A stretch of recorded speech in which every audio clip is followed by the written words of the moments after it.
great pleasure joining us now, Tennessee Senator Bill Hagerty, member of the Senate Foreign Relations Committee and all-around great patriot. Senator Hagerty, welcome back, sir. Let me talk a minute about Iran. A few points here. You know, we've done a great job. I mean, it's maybe the greatest story never told, but, you know, what is it? All hundreds and hundreds of ships are flowing through and hundreds of millions of barrels of oil. And I don't care what Iran may say with that Baghdad Bob and whoever else's nonsense. The fact of the matter is they don't control anything. They just yap away, but they're leaking oil left and right. That's why the price is coming down. A great riff today, Larry, and you're bringing up a critical point. It's Admiral Brad Cooper, the head of CENTCOM, that is in charge of the Strait. You're exactly right. It's the United States of America that's driving the behavior there. And what we have is, increasing propaganda coming from the Iranian regime. They're great at propaganda. They're great at negotiations. But in terms of delivery, not so much. And their economy is in the tank. You see what we've done now. The ceasefire is over. You see Secretary Bessent stepping back in, removing Iran's temporary license to ship. That's gone. Sanctions are being reimposed. Economic pressure back on. President Trump has hit them very hard. I think they're realizing that the old playbook, the one they used with Obama, the one they used with Biden, will not work with this administration. So, Senator, let me ask you about a couple tactical specifics. One thing is the oil sales sanctions have been restored to August 21st. Why weren't they? It should be permanently restored, it seems to me, point number one. Point number two, is the memo of understanding still in place? Is that still in effect, or is it now out the window? How do you read it, Senator? So I would say, I've been talking about this with my team, I think that memorandum of understanding is on life support at best, Larry. If you think about it, we've reimposed sanctions. If you think about it, the activities that have been undertaken, we're basically back at a point of negotiating from a position of strength, letting the Iranians know how it's going to be. And look, we tried to allow them to behave like a normal country. It seems to be beyond them to do that, so we're moving to Plan B. So, all right, Plan B. I'm in the same page as you are. Why not just take Karg Island and finish them off altogether? That's their hub. That's the last thing they have. The domestic Iranian, mainland economy is absolutely devastated and decimated. They've still got Karg Island. That's the center for all the energy operations. We can take it. Marines, 85th Airborne, it's about 15 miles off the coast of... We wouldn't be landing troops in Iran. We would just land the troops there, take it, and, to me, that would be the coup de grace, because I'm not even sure why we're negotiating at all at this point.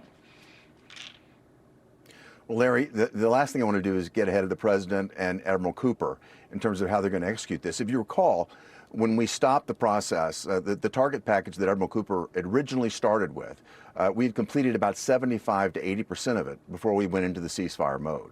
There's still a considerable amount of targeting that remains. Those targets, you've mentioned a few, are sensitive targets. They include human targets as well. I think we've laid these out. The pace at which Brad Cooper undertakes this, the pace at which the president directs him to do so, I think is certainly something that's within the realm of the White House to make that decision. But we're moving back in that direction again. All right. Well, I'll leave it there. I don't want to front-run the president either. I am obviously a big supporter of the whole Iranian war effort. Senator Hagerty, let's go back to the U.S. Senate for just a moment, sir. You all are coming back to work on Monday, if I'm not mistaken. Reconciliation 3.0. And I know we have military money. We've got to have the Save America voter ID stuff in there. Waste, fraud, and abuse, ending the corruption is very popular.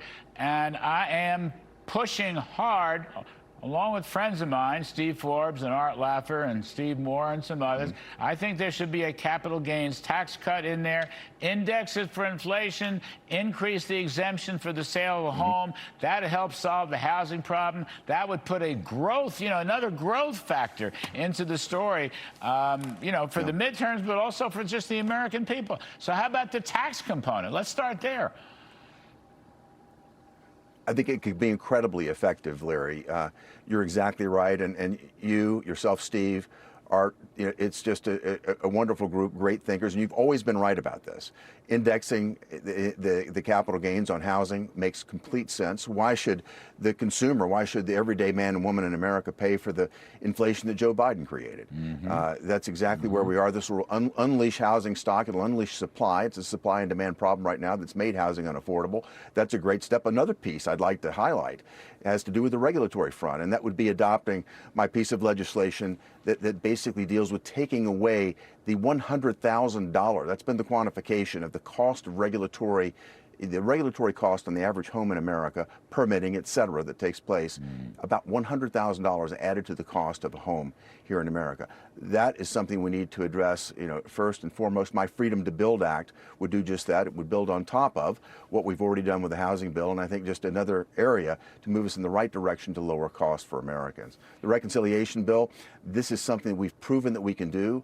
We can address the Save America concerns. Listen, I want to see Save America passed.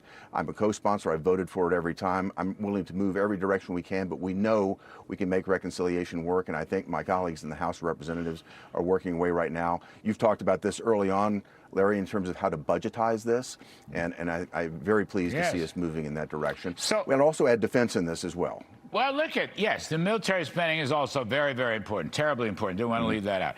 But look, I interviewed Speaker Johnson, Mike Johnson, last week in D.C. He's for 3.0. He's for the tax cuts. He's for basically all this. I just don't see any movement in the Senate. All right? I don't see any movement in the leadership of the Senate. I'm not hearing Mr. Thune. All right? I'm a friend of his, but I'm not hearing him. It seems to me the impetus of this thing's going to come from the House over to the Senate. I don't know what's going to happen this week, but with time, you know, we can't let the grass grow. The clock is ticking, as you well know.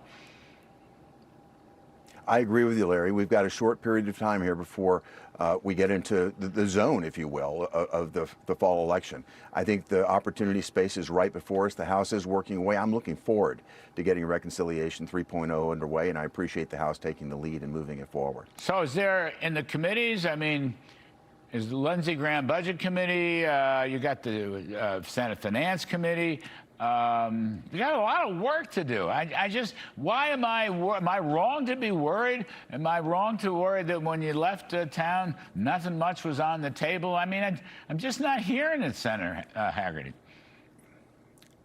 So Lindsey and his team actually in the Budget Committee have been working on Reconciliation 3.0, and I think they've been in close contact with the House of Representatives. So my sense is we have been working on this. Save America has taken a lot of airtime. I think there are a number of ways to deal with it, but frankly, if it comes over in a reconciliation bill, this is something that we have been able to pass. We've been very successful at it. I'd like to see it move in that direction, and I think we absolutely can do it. I mean, people are saying, this is the last one, and this is speculation. I'm not doubting your, efforts on this, Senator. We've known each other a long time. But people are saying that the impetus is going to come from the House, and the Senate's going to wind up following the House, that that's the way this has to work, if in fact it's going to work in the next month or so. It's fine with me however it happens. I just want to see the best outcome for the American people. I know you do as well. And a good product from the House of Representatives is more than welcome in my view. All right. Well, Senator Bill Hagerty, we appreciate your time, sir, very much. Good luck. Take care.